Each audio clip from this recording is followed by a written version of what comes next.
पूर्णेन्दु सुंदर मुखाद अरविंद नेत्राद कृष्णात्परं किमपि तत्त्वमहं न जाने। सतगुरु की महिमा अनंत अनंत किया उपकार, लोचन अनंत उघाड़िया अनंत लखावनहार। आज कबीर आश्रम में पतित पावनी पुण्य सलिला भगवती भागीरथी के पावन तट पर आज कबीर आश्रम में परम श्रद्धेय, बहुत ही सरल सहज और मृदुभाषी परम श्रद्धेय पूज्य स्वामी जीतवानंद जी महाराज की अध्यक्षता में ये अद्भुत सम्मेलन यहाँ आयोजित किया गया है। मैं आप सबको साधुवाद देता हूँ। ऐसा लगता है कि ये बृहद कुंभ यहाँ गंगा जी के पावन तट पर यहाँ आयोज्य है। और आपको महाराज जी बहुत साधुवाद, इसलिए साधुवाद कि आपने इस स्थान को पुनर्जागरण करके कबीर साहब का एक तीर्थ बना दिया। मैं अक्सर कहा करता हूँ,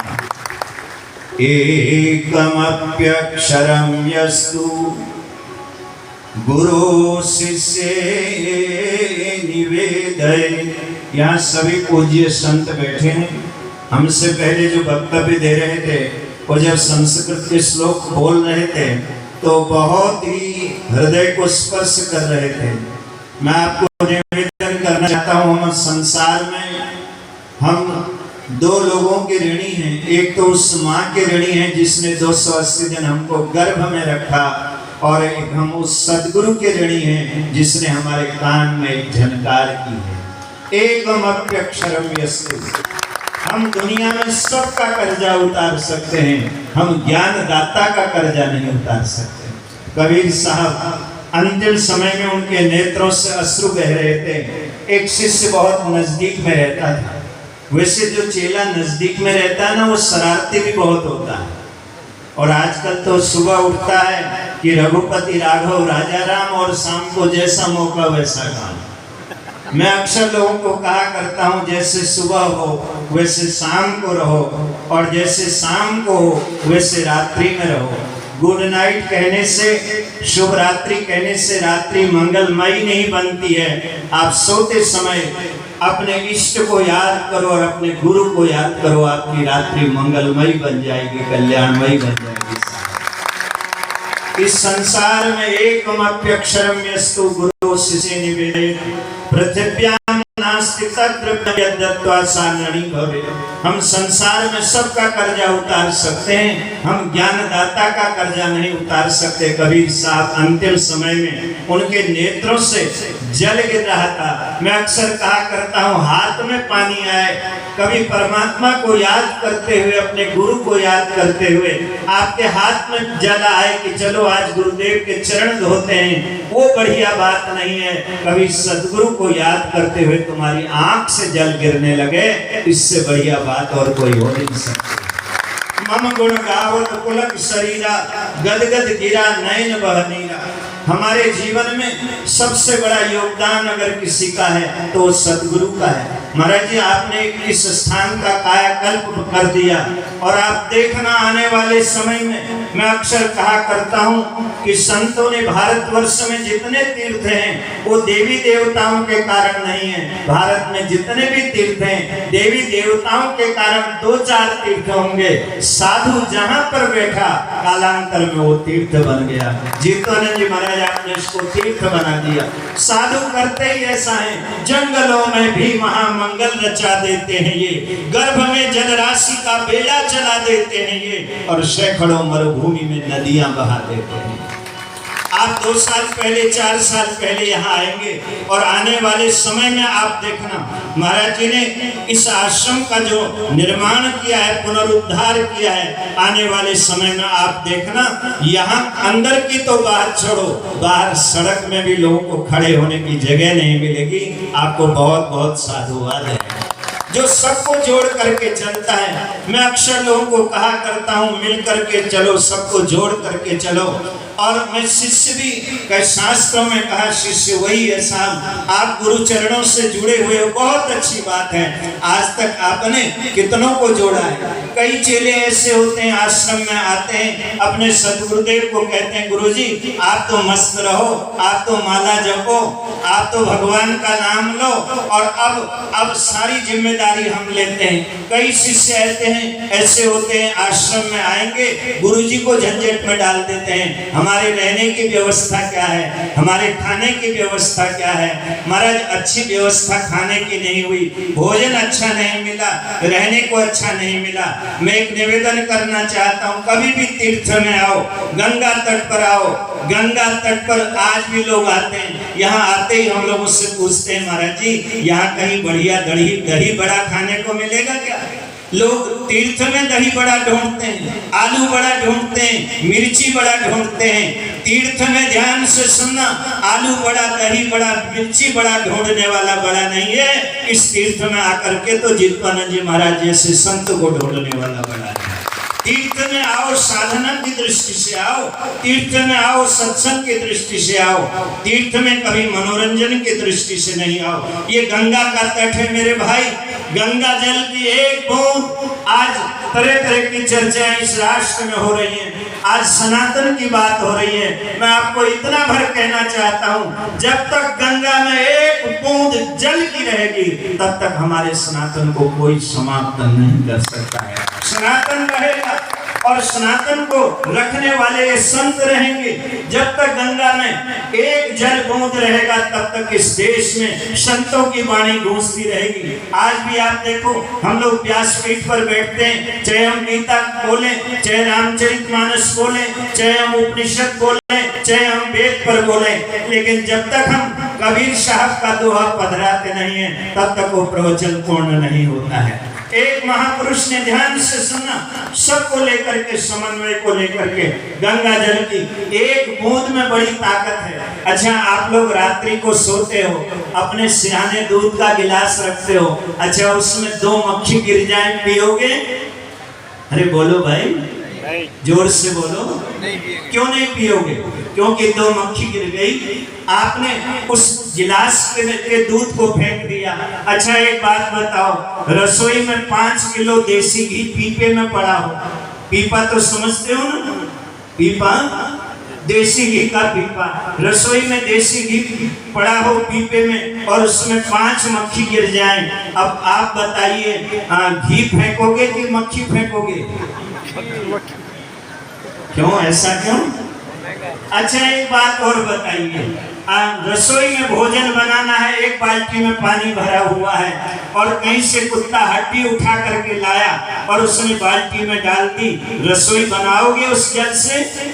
बोलो, थोड़ा आवाज बुलंद रखो, नहीं बनाओगे। क्यों? क्योंकि उसमें एक हड्डी गिर गई, वो जल त्याज्य हो गया। एक बात बताओ, गंगा जी में पूरा मुर्दा गिरा हो, आचमन करोगे?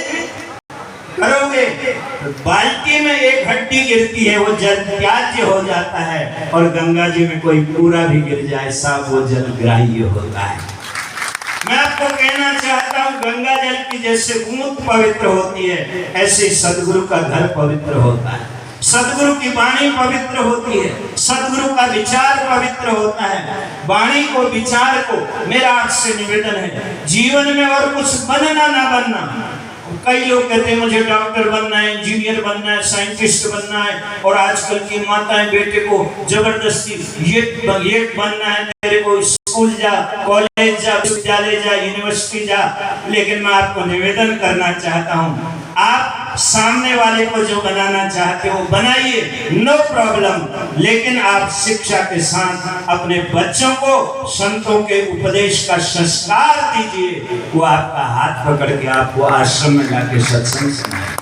आज बहुत बड़ी समस्या है, बहुत बड़ी समस्या विश्व के सामने बनी हुई है। व्यक्ति चंद्रमा में चला गया, बहुत साधुवाद है। व्यक्ति मंगल में चला गया, तारे गिरने लगा, लेकिन धरती के ऊपर होने वाले, अपने भीतर होने वाले क्रियाकलापों का उससे भान नहीं है। एक कवि छत में बैठा था, कविता लिख रहा था, शीर्षक था दुनिया में आग लगा दूं। कभी भी विचित्र होते हैं। और पत्नी नीचे रसोई में भोजन बना रही थी, लकड़ियां गीली थी, धुआं उठ रहा था, आंख में पानी गिरने लगा, ऊपर से आवाज आई छत से। शीर्षक कविता का ऐसा था, दुनिया में आग लगा दूं।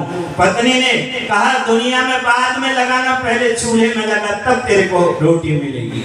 खुशी कर चाहता है ए बसर, ध्यान से सुनना, खुशी कर चाहता है ए बसर, तो जान ले खुद को और कटेगी जिंदगी तेरी सदा फिर सादमानी में। और हकीकत खुद की गर न जान पाए इस जिंदगानी में, तो समझो कीमती हीरे दिए फिर फेंक पानी में। एक मौका मिला है। आपने महाराज जी कई बार, हरियाणा में कौन सी जगह है? एलनाबाद, कई बार। लेकिन क्या होता है, नवरात्र का समय होता है, हमारी कहीं कहीं कथा चल रही होती है, अभी उधार में हम चल रहे हैं। लेकिन एक बार आपने जो कहा है, हम कोशिश करेंगे, एक बार उस संकल्प को हम पूर्ण करने की कोशिश करेंगे। हम तो आपकी सादगी के बड़े कायल हैं, आपकी जो सरलता है, साधुता है। मेरे भाई, ये अब आश्रम का जीर्णोद्धार पुनरुद्धार का कार्यक्रम प्रारंभ हो चुका है।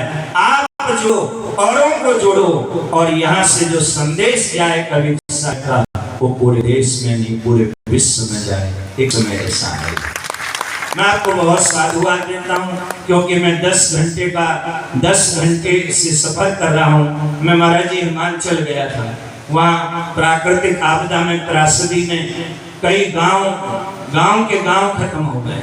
और हमने भी सोचा, मैंने भी आज 41 लोगों को 5-5 हजार के चेक दिए। आपको मैं निवेदन करना चाहता हूँ, एक आदमी को खिलाना हो, घर में एक मेहमान आ जाए, कितने परेशान होते हो। यहाँ हजारों लोग प्रसाद पा रहे हैं, सत्संग सुन रहे हैं, और गुरुजी मुस्कुराते हुए बैठे हुए हैं। इससे बढ़िया कार्य और कोई नहीं। इबादत है किसी नासाद को फिर साध कर देना, इबादत है किसी बर्बाद को आबाद कर देना साहब। ये सबसे बड़ी इबादत है, सबसे बड़ी पूजा है। और मैं जितने भी संत यहाँ मंच में उपस्थित हैं, मैं सभी को ये निवेदन करना चाहता हूँ कि महाराज जी, इसको पृथ्वी का, लोग कहते हैं पृथ्वी का स्वर्ग, मैं स्वर्ग की बात नहीं करता हूँ। महाराज जी इस स्थान को, इस कबीर आश्रम को पृथ्वी का वैकुंठ बना रहे हैं। और आपको मैं एक निवेदन करूँ, आने वाले समय में यहाँ सत्संग होगा, सुमिरन होगा, अनेक सेवा के प्रकल्प यहाँ चलाए जाएंगे। आप सब जुड़ो, औरों को भी जोड़ो, और ये इस तीर्थ में निरंतर आया करो। इन्हीं शब्दों के साथ आइए 2 मिनट मेरे साथ थोड़ा भजन का आनंद ले लीजिए, बड़ी मस्ती में। बोलो सदगुरुदेव भगवान। हिंदी वाला सुनाओ कि हरियाणा वाला? चलो हिंदी वाला या पंजाब वाला। सतगुरु में तेरी पतंग, ओ सादा में तेरी पतंग, ओ बाबा में। दोनों हाथ उठाइए, योगाभ्यास कीजिए। एक ताल।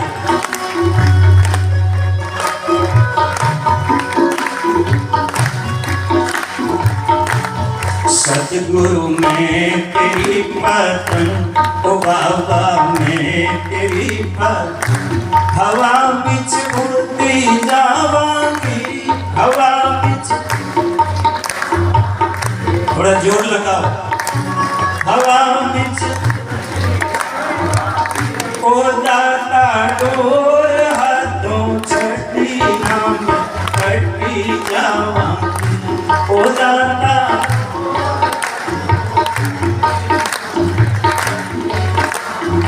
ऐसे नहीं मेरे भाई, ऐसे दोनों बराबर दिखने चाहिए। लगाओ पीस।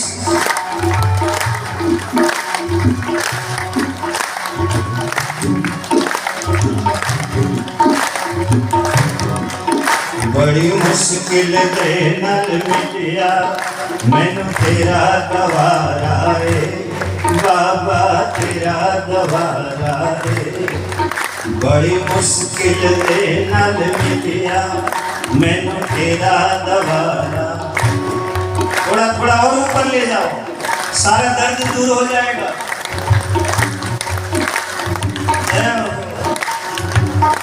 ओ दाता टोर हाथों छड़ी ना कटी जावांगी, ओ दाता टोर हाथों,